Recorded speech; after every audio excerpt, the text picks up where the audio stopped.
जय हिंद। स्वागत है भगत सिंह जी के क्लास में। आज हम लोग बात करेंगे एएलपी वर्सेस टेक्नीशियन के बारे में कि किस तरह एग्ज़ाम होगा, अगर जॉब हो भी जाता है तो सबसे अच्छा जॉब कौन सा है, इसके बारे में हम लोग चर्चा करेंगे। एएलपी वर्सेस टेक्नीशियन, तो देखते हैं एएलपी, ठीक है, और इधर देखते हैं टेक्नीशियन, ठीक है। टेक्नीशियन 3 में ज्वाइन करेंगे तो टेक्नीशियन 3। अब हम यहाँ पे देखेंगे अंतर, ठीक है। सबसे पहले कि एएलपी में क्या क्या होगा। सबसे पहले बात करते हैं एग्ज़ाम की। सबसे पहला बात क्या करते हैं, एग्ज़ाम की। सबसे पहला बात क्या चीज़ का करेंगे, एग्ज़ाम का। सबसे पहला बात क्या करेंगे, एग्ज़ाम के बारे में बात करेंगे। तो एएलपी में 1, 2, 3 एग्ज़ाम होने वाला है। कितने एग्ज़ाम होने वाला है, 3 एग्ज़ाम में क्या क्या होगा देख लेते हैं।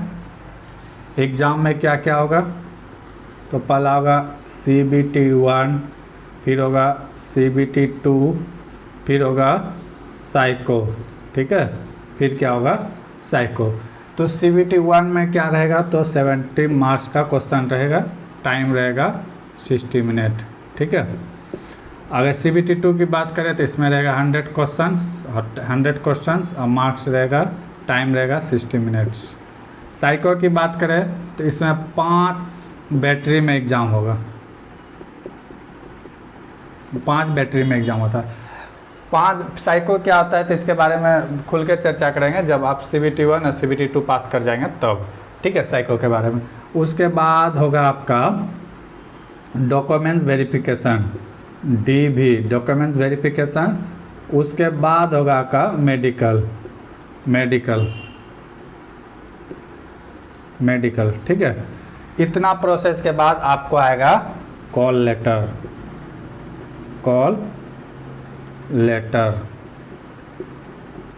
लेटर मतलब ज्वाइनिंग लेटर, ठीक है। तो इतना चीज़ करना होगा। तो एग्ज़ाम में जो है एएलपी में 3 मौका दिया जाएगा, लेकिन टेक्नीशियन के एग्ज़ाम में कोई मौका नहीं दिया जाएगा।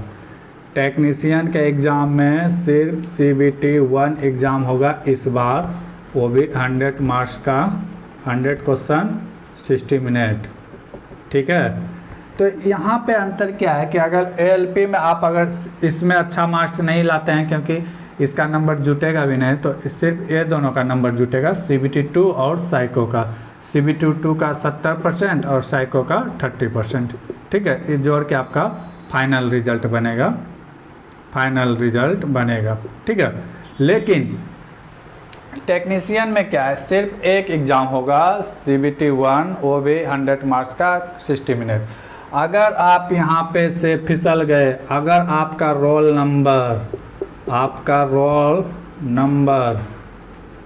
नंबर अगर जो लिस्ट निकालेगा उसमें नहीं रहा तो आपका नौकरी गया। यहाँ तो कम से कम मौका है कि चलो CBT 1 में किसी तरह आ भी गए तो CBT 2 में मेहनत कर लेंगे, लेकिन यहाँ कोई चांस नहीं दिया जाएगा। CBT 1 में अगर आपका रिजल्ट नहीं हुआ तो आपका नौकरी गया, क्योंकि यहाँ पे क्या होगा, सिर्फ CBT 1 होगा, उसके बाद DV होगा, उसके बाद मेडिकल होगा, उसके बाद आएगा कॉल लेटर। क्या आएगा, कॉल लेटर। बस इतना ही प्रोसेस है। तो मेन है यहाँ पे CBT 1। तो क्या CBT 1 के लिए कितना नंबर्स लाना होगा, CBT 1 के लिए, यानी कि अभी जो एग्ज़ाम स्टार्ट होने वाला है 25 नवंबर से, तो क्या इसमें कितना नंबर लाना होगा, ठीक है। CBT टेक्नीशियन बनने एग्ज़ाम के लिए कितना नंबर लाना होगा, ये यहाँ पे प्रश्न है, ठीक है। तो प्रश्न ये है कि मार्क्स कितना लाना होगा कि मेरा रिजल्ट हो जाए, मेरा कॉल लेटर आ जाए। एग्ज़ाम पास यहाँ पे क्या है कि आप यहाँ तो बहुत 15 गुना बच्चा पास करेगा, तो ऐसा नहीं कि सबका कॉल लेटर आ जाएगा। फिर CBT 2 में छटेगा, ठीक है, फिर साइको में छटेगा, फिर डॉक्यूमेंट्स वेरिफिकेशन, मेडिकल में यहाँ भी छटेगा, क्योंकि मेडिकल में एएलपी में सिर्फ A1 मेडिकल लगता है। क्या लगता है, A1। लेकिन अगर टेक्नीशियन की बात करें तो A1, A2, A3, B1, B2, B3, C1, C2, C3 तक चलता है। अगर इस कैटेगरी में भी आपका मेडिकल है तो आप हो सकते हैं। तो टेक्नीशियन में मेडिकल में छटता कम है, एलपी में ज़्यादा छटता है, ठीक है। तो पहला हम फोकस देंगे कि एग्ज़ाम क्रैक होगा कैसे।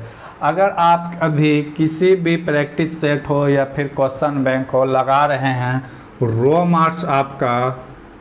मार्क्स आपका 60 आ रहा है, तो आप दावे के साथ कह सकते हैं कि किसी भी बोर्ड में सिलेक्शन हो सकता है, किसी भी बोर्ड में सिलेक्शन हो सकता है। टेक्नीशियन का दो, एक सही बात यानी कि एक फ़ायदे वाली बात, एक घाटा वाली बात कर रहे हैं कि सिर्फ फ़ायदे वाली बात क्या है कि इसमें सिर्फ जो बच्चे आईटीआई किए हैं सिर्फ वही बच्चे क्वालिफाई करेंगे, आईटीआई जो किए हैं वही बच्चे इसमें फॉर्म भरेंगे। सबसे पहली बात है। सेकेंड बात, घटे वाली बात क्या है कि सिर्फ एक एग्ज़ाम लिया जाएगा, CBT 1, ठीक है। पिछले बार क्या हुआ था, पिछले बार 2 एग्ज़ाम लिया गया था, CBT 1 और CBT 2, CBT 1 CBT 2। तो CBT 1 में तो 15 गुना बच्चा आया था, चलो किसी तरह आ गए, तो फिर 1-2 महीना का समय मिलता है, मेहनत करके CBT 2 पास कर लेंगे। CBT 2 में क्या था कि ट्रेड का क्वेश्चन था। किसका क्वेश्चन था? ट्रेड का, कि आप जो ट्रेड से आईटीआई किए हैं तो उसका ट्रेड से क्वेश्चन पूछा जाता था, 75 मार्क्स का, और इसमें 35% लाना नेसेसरी था। तो पिछले साल हुआ क्या, मैक्सिमम बच्चा यहाँ पे फेल किए कि 100 मार्क्स में जो पेपर ए में अच्छा खासा नंबर ला लिया, 70 नंबर ला लिया, लेकिन पेपर पार्ट बी की बात करें तो वहाँ पे जाके ये 35% नहीं ला पाया। 35% होता है 26.5, तो किसी का 20 नंबर आया तो किसी का 25, तो ऐसे बच्चा का सिलेक्शन नहीं हुआ था। तो ये सब इस बार नहीं होगा, सिर्फ एक एग्ज़ाम होगा CBT 1 और रिजल्ट आपके हाथ में है। DB में लगभग 0.01% बच्चा का क्या कहते हैं डिस्क्वालीफाई होते हैं, क्योंकि DB सबका कागज़ पत्तर तो जिसका सही पढ़ने लिखने वाला कागज़ पत्तर सही रखते हैं। मेडिकल की बात करें तो मेडिकल का यहाँ तक कैटेगरी खिंचा जाएगा, C3 तक। अगर किसी का मार्क्स अच्छा है, मेडिकल ख़राब है, तो उसका भी सिलेक्शन हो जाएगा वर्कशॉप में, ठीक है। ओपन लाइन में नहीं हो तो वर्कशॉप में हो जाएगा। तो ये हो गया एग्ज़ाम वाली बात। तो CBT 1 में यहाँ से एग्ज़ाम में तब कितना बच्चे को लाना चाहिए नंबर्स, तो वही बात मैं कह रहा हूँ कि अगर बच्चे जनरल कैटेगरी से हैं या फिर, तो उसको कम से कम रो मार्क्स की बात कर रहे हैं, नॉर्मलाइजेशन मार्क्स की बात नहीं कर रहे हैं, रो मार्क्स की बात कर रहे हैं, रो मार्क्स की बात कर रहे हैं। अगर वो 60 ला देता है तो उसका सिलेक्शन पक्का है कि वो हो जाएगा। रो मार्क्स उसके बाद भी बात की बात है। अगर आप अभी प्रैक्टिस सेट दे रहे हैं, टेक्स्ट बुक हो या जो भी हो, जो ऑनलाइन ऑफलाइन, अगर आपका 60 मार्क्स आ रहा है 100 में से अगर आप 60 कर रहे हैं तो आप अच्छा हैं। अगर नहीं कर पा रहे हैं तो उसमें फिर देखिए कि कहाँ नंबर नहीं आ रहा है, मैथ में नहीं आ रहा है, या फिर रीजनिंग में नहीं आ रहा है, या फिर GS या GK में नहीं आ रहा है। तो ये देखना है, यहाँ से 30 क्वेश्चन रहेगा, यहाँ से 30 क्वेश्चन रहेगा, यहाँ से 40 क्वेश्चन रहेगा। जो सेशन आपको लगता है कि कमज़ोर है, तो लगभग अभी आपके पास समय है 15-20 दिन, इसमें आप अच्छा कर सकते हैं, उस पेपर को अच्छा कर सकते हैं। अगर मैथ का क्वेश्चन नहीं बन रहा है तो कहाँ से मैथ छूट रहा है। मैथ का 4-5 चैप्टर है जिसको आप कवर कर लेते हैं तो अच्छा खासा नंबर ला सकते हैं। जैसे परसेंटेज है, रेशियो है, ठीक है, रेशियो है, SI है, CI है, ठीक है।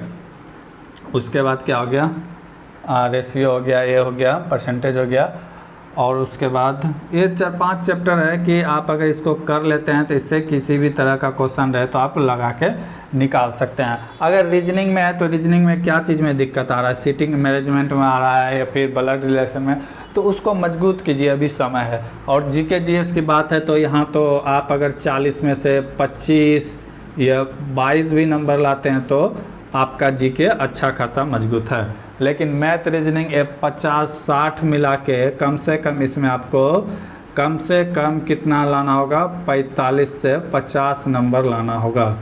45 से 50 नंबर अगर लाते हैं तो आपका सिलेक्शन पक्का है। अगर मान लेते हैं यहाँ 45 भी है, यहाँ से अगर 20 भी लाते हैं तो कितना हो गया, 65 हो गया, तो सिलेक्शन पक्का है, होगा ही होगा। तो अगर यहाँ पे मिला के देख लीजिए आपका कौन सा सेशन वीक है, तो उसमें आप मेहनत करके अभी समय है कर सकते हैं। आजकल ऑनलाइन बहुत सारे टीचर्स हैं, बहुत अच्छे फैसिलिटी पढ़ा रहे हैं, ठीक है, अच्छे सारे बहुत सारे नोट्स हैं, कहीं से देख के अगर जॉब लेना है तो आपको ये इतना सारा काम करना पड़ेगा। ALP की बात करें तो ALP में तो CBT 1 में मैक्सिमम बच्चा का सिलेक्शन होगा जो अगर 75 में से 40 नंबर्स भी ला लेता है, 75 में से 40 या 30 भी ला लेता है और वो जनरल कैटेगरी से है तो उसका सिलेक्शन हो जाएगा। यहाँ पे कट ऑफ भागेगा किसका, CBT 2 का। फाइनल जब रिजल्ट आएगा तो वहाँ कट ऑफ भागता है, क्योंकि वहाँ पे सिर्फ बीटेक होल्डर वाले स्टूडेंट बैठते हैं। ज़्यादातर ITI वाला के तुलना किससे हो जाएगा, बीटेक होल्डर वाले स्टूडेंट से। तो बीटेक होल्डर वाले स्टूडेंट हमेशा अच्छे रहते हैं, क्योंकि बीटेक कौन करते हैं, जो हमारे 10th क्लास में अच्छे करते हैं, ठीक है, फिर वे 10th क्लास में अच्छे करते हैं तो आगे जाके साइंस लेते हैं 12th में, फिर 12th में साइंस लेके जो अच्छे करते हैं तो वो बीटेक करने जाते हैं, और जिसका नंबर कम रहता है तो वो आर्ट्स लेके घर में बैठे रहते हैं। तो ये बात होता है कि ये बीटेक वाले स्टूडेंट जो हमेशा क्रीम रहता है, तो इससे अगर पंगा होगा ITI वाले का तो सोचो कि उसे कितना मेहनत करना होगा बीटेक वाले को फाइट करने के लिए। तो यहाँ पे ALP का कट ऑफ टेक्नीशियन से ज़्यादा जाएगा, ALP का कट ऑफ टेक्नीशियन से ज़्यादा जाएगा। CBT 1 की बात नहीं करेंगे, फाइनल रिजल्ट की बात करेंगे। CBT 1 में रिजल्ट होने का मतलब ये नहीं कि आपकी जॉब हो जाए, फाइनल रिजल्ट जब तक नहीं आएगा तब तक आपका जॉब नहीं होगा। CBT 1 पास कीजिए, 2 कीजिए, और साइको में जाके फेल हो गए तो फेल है, या मेडिकल में जाके फेल हो गए तो मेडिकल में भी यहाँ पे ज़्यादा अच्छा खासा बच्चा फेल होता है, यहाँ पे बहुत कम फेल होता है। तो ये हो गया एग्ज़ाम की बात।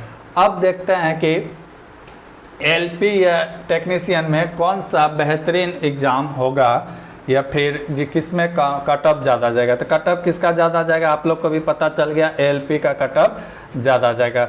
अब बात करें कि जॉब का, किसका बात करें, जॉब, ALP टेक्नीशियन, ठीक है।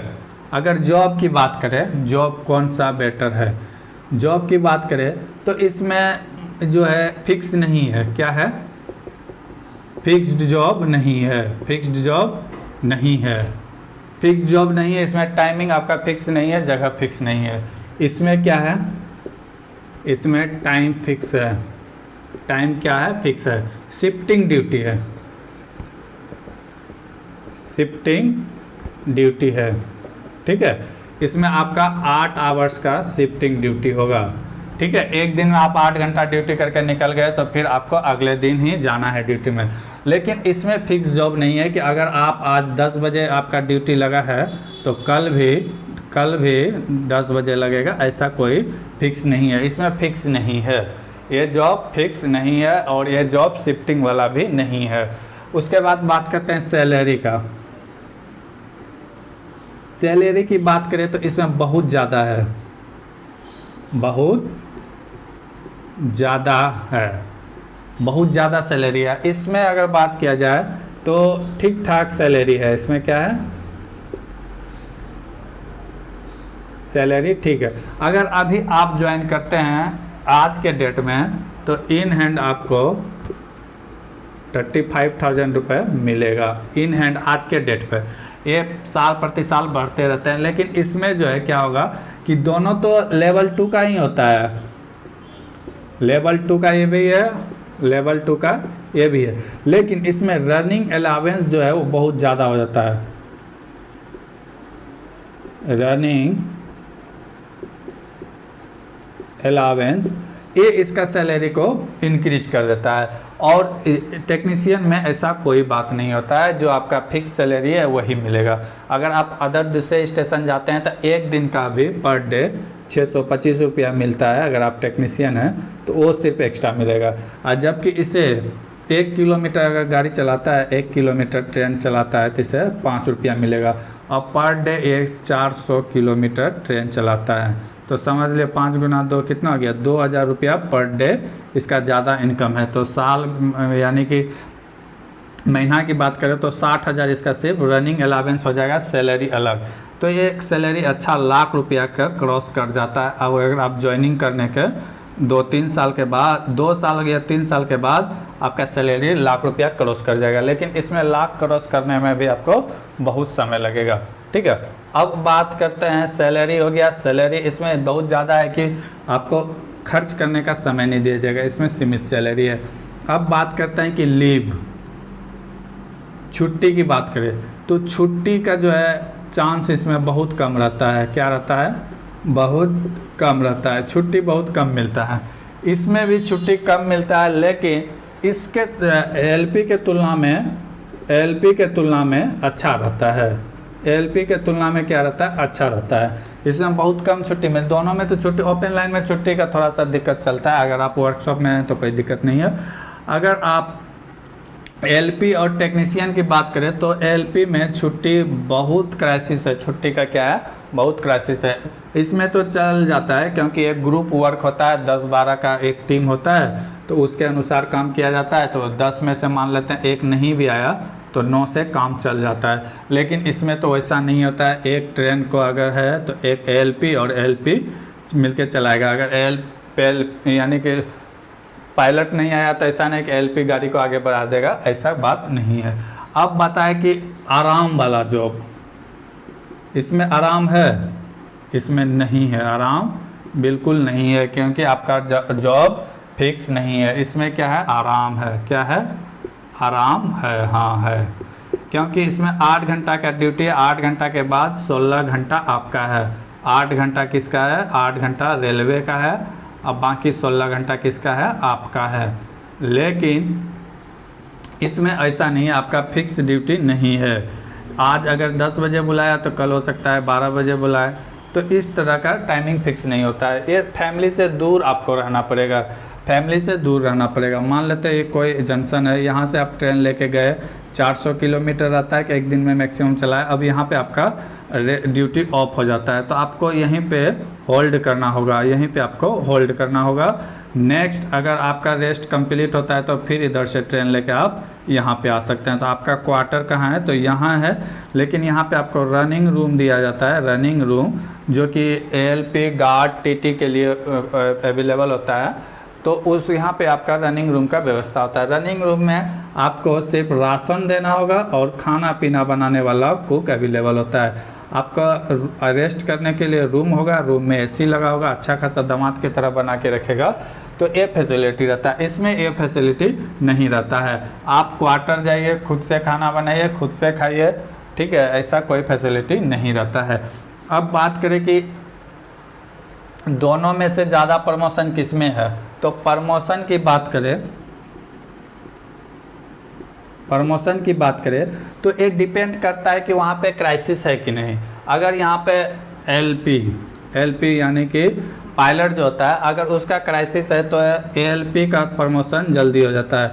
एएलपी हो गया असिस्टेंट लोको पायलट, जो पायलट के बगल में रहता है, ठीक है, तो यहाँ से प्रमोशन हो सकता है। सेम इसमें भी रहता है कि अगर वहाँ पे टेक 2 का कमी है तो टेक 3 वाले को जल्दी, ऐसे कहा जाता है कि 3 साल में प्रमोशन हो जाता है। तो प्रमोशन होके ज़्यादातर आदमी कहाँ तक जा सकता है, तो लेवल 6 तक जा सकता है। कहाँ तक जा सकता है? लेवल 6। ये भी कहाँ तक जा सकता है? लेवल 6। अगर उसके पास कोई एक्स्ट्रा और यानी कि डिग्री नहीं हो या फिर कोई एग्ज़ाम क्रैक नहीं कर पाता है डिपार्टमेंटल, तो लेवल 6 में जाके ही रिटायर कर जाएगा। कितने? लेवल 6 में जाके रिटायर कर जाएगा। अगर उसके पास कोई एक्स्ट्रा डिग्री है तो फिर आगे भी वो कुछ बन सकते हैं, लेकिन अगर कुछ भी नहीं है तो वो लेवल 6 में जाके रिटायर करेंगे, उसके बाद उसका कोई भी प्रमोशन नहीं है। और कोई अगर रिलेटेड इससे क्वेश्चन आप लोग को पूछना हो एलपी से रिलेटेड या टेक्नीशियन से रिलेटेड कि कौन सा जॉब बेहतरीन है, तो कमेंट्स बॉक्स में कमेंट्स कीजिएगा, ठीक है। अगर कुछ जानकारी लगे तो ज़रूर पूछिएगा, ठीक है। तब तक के लिए जय हिंद, जय भारत।